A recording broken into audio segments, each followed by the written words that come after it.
right, welcome back to Slip Joint Display. Today we are looking at a couple of split back whittlers. This is knife number 380321. Let's get into the models. So these are Great Eastern Cutlery 38s released in 2021. They are split back whittlers with a main Wharncliffe blade. I picked these up on release, probably from traditional pocket knives. When they came out, and I have a love for small multi-blade knives, and it probably stems from this model, from this Bloodwood. They caught my interest because of the Wharncliffe, and what held my interest on this model was the action. So on this Bloodwood, it's a very strong snap. I've grown to love small multi-blade knives anyway. I mean, just there's things about them that I appreciate. So your Bloodwood, of course, is Titty-Ute, and this guy is burnt orange jig bone, right? Here is your tube art. This one was called the English Whittler. So, you know, looking like an English crest, and kind of tube is kind of fancied up. Here's your pin. Interesting pin there. It is, of course, Northfield. So slightly different territory with the knives. Yeah, these were impressive models. I mean, these models turned me on to split back whittlers and made me really appreciate what was going on. These knives have been, this model has been reviewed to no end. So, I mean, me taking it on, I've got a number of small multi-blade knives, and I really wanted to get into that on the channel. And if I was going to start going down that road, this is really where I should start, because this really stands out in my mind as a favorite. And like I said, it's probably responsible for what turned me on to loving the blades. So split back whittler, main Wharncliffe, and then secondary, a sheep's foot, and a pen. Everything sits in there like that. Wharncliffe closes up, sits in the middle there, and let's see. This is a lot of detail work.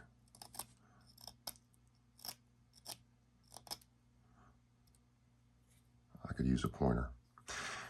Take a page out of Randy's book. I don't have any toothpicks. So on the back of a split back whittler, you've got two springs with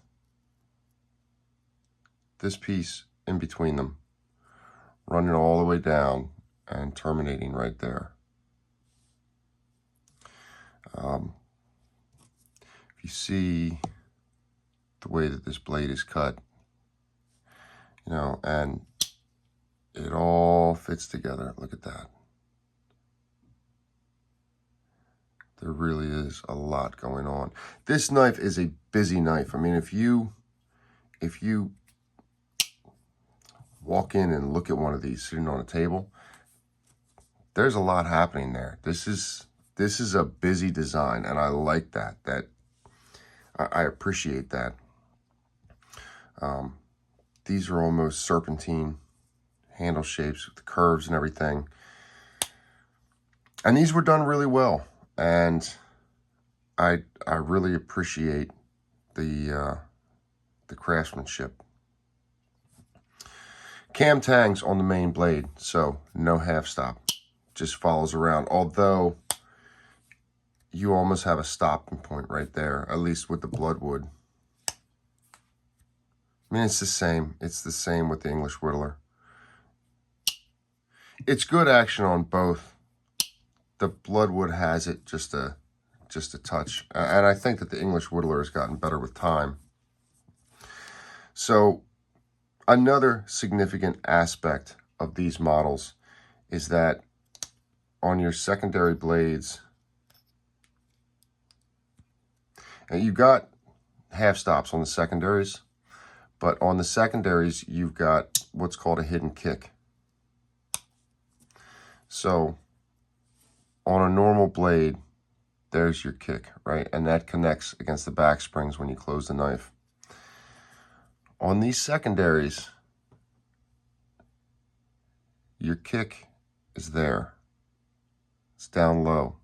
And like I said, that's what's called a hidden kick. Not very often you see that. Split back whittlers came along probably, from what I've read, during the 19th century. So not too old. I mean, whittlers have been around for a while, but as far as split back whittlers are concerned, not as old as the rest, I would guess. The bone on this this Northfield is amazing. Really, really beautiful. Of course, going along with the fact that this is called the English Whittler, your etch is unexcelled in what looks like Old English. I like that etch, I really do. And these knives have been carried a lot. They've had a lot of pocket time, and they've been patinaed, and the blades have been cleaned off, and etc., etc. So I'm actually glad to get this review in when I am, while you can still see that etch, because I think that etch is really great. I think it's got a lot of style to it. Another significant aspect of these knives, or at least something that we can focus on, is these swedges, just to bring some detail to it. And if I've messed this up in the past, in past reviews talking about swedges, I was simply talking common. But just we can illustrate the difference between a cut swedge and a drawn swedge. So this is your Northfield, and this is what's called a cut swedge, where it drops in sharp and follows all the way down the blade. On your Titiute, you have what's called a drawn swedge, where it starts in gradually and works its way down gradually towards the tip, almost terminating as it gets to the tip. So, cut swedge, drawn swedge. Sometimes you hear this called a hand-drawn swedge.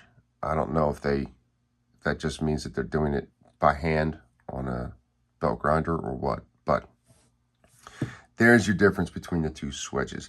The other thing that stands out about these knives is in the bolsters. So, of course, Titiute knife, so no fluted bolsters. You do have fluting on the Northfield. This fluting is or this bolster is what's called a rat tail bolster. From everything that I've read, all that refers to is the, get rid of that. All that refers to is this bolster here, and the fact that the flute in it is larger. It may have to do with the fact that it's right down near the bone, but that single larger bolster. I mean, that's what I could find on the subject. And that's fine with me. I mean, if Great Eastern Cutlery or whatever company is trying to do that as a show of detail and skill that they can pull off, fine. If not, and it's, you know, regular fluting on the bolsters, that's good too. I don't care. This shield is very proud. However, this spacer in between the springs on both of mine is not proud. Look, the knives closed. I've seen this talked about in other reviews. Yeah, I can't even catch it. I can catch that one a little bit, but I can't even really feel it with a finger. I mean, I gotta be, yeah. So, I mean, that only matters because, again, I've seen other reviews where that piece was proud and stuck up. And yeah, that's not definitive of the run. Let's see. Just about flush at half for the secondaries.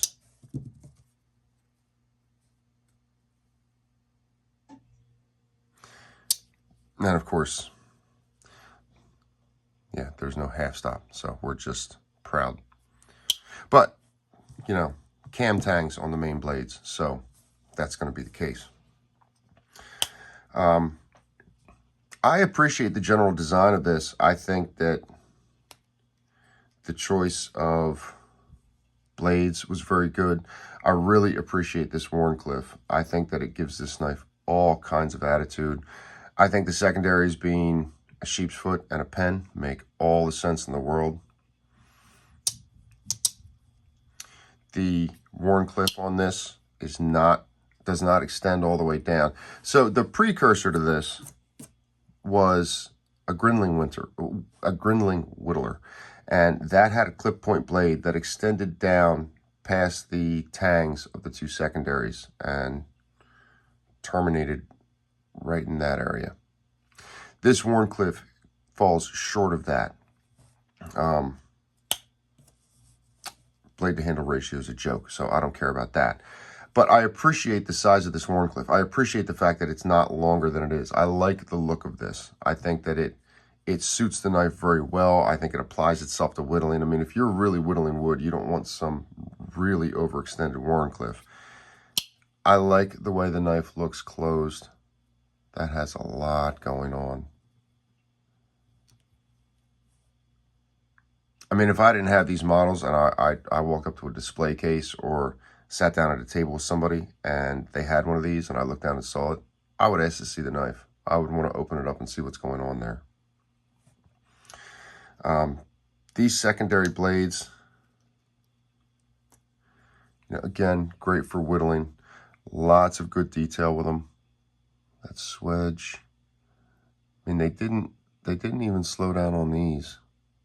And I think that these swedges and everything that are on here are to make it all work when it's closed up. But I do appreciate the detail. It's always a question in my mind as a sharpener when I get into multiple secondary blades about what I'm going to do with them, what kind of edge I'm going to put on them. And if you're whittling and you say, hey, look, I need it a certain way for whittling, and fine, do your thing. But, I mean, just being open with options, you know, I look at a secondary sheep's foot, and there's been times where I've really drawn the edge back and lowered the angle and made it a super sharp blade, or I've left a pen with a coarse finish on it just to do it. I certainly do appreciate small secondary blades if I'm in a setting where taking out any kind of pocket knife could scare people. I appreciate having these, you know, a small secondary blade where I can take the knife out and use that blade to open packaging or something like that and not run the risk of non-knife people being freaked out. Let's have a look. So, yeah, I mean, your main blade, cutting edge, you're just over 2 inches. Total blade, just under 2.5, and 6 1/4 total on the knife opened. Handle, you're talking about 4 inches, something like that. You have an idea. Do this too, just so that we're answering everything. Your secondary blades,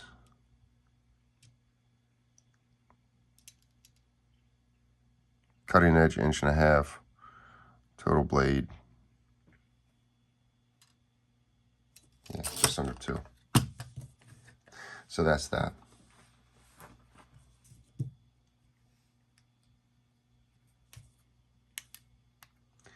What have we got here? Oh, we got some space. Yeah.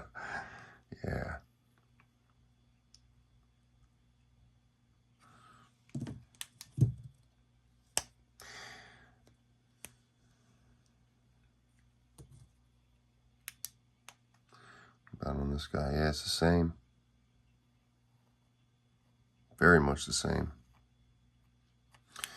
Although, well, I mean, I wonder. Oh, that's just the space where the where this is open. That's all. Other than that, I'm not seeing anything. To tell you the truth, they actually look like they're done really well. Otherwise, a little bit in there. Whatever. Don't do the flashlight test. Leave that to me. I feel like this knife has a lot of character to it. I really do. I mean, the profile of the knife is beautiful, open, and I think it's beautiful closed. I mean, even more so with this cut swedge. There's just so much going on there. So busy. Good execution on everything. Nothing really to complain about.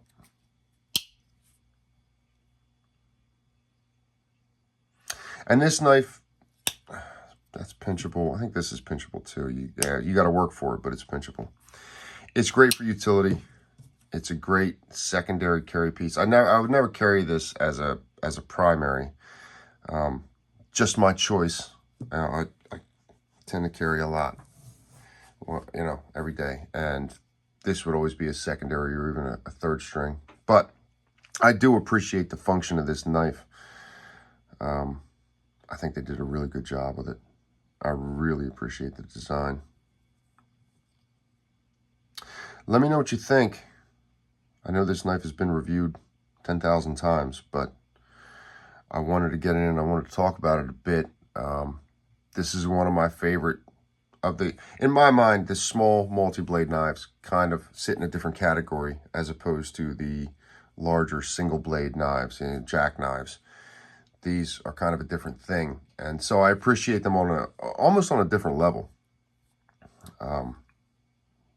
Maybe that's just me. I don't know. Tell me what you think. Get down in the comments. Do you have one? Did you have one? What do you think of all the details? How does it sit in your mind? What's your experience with them?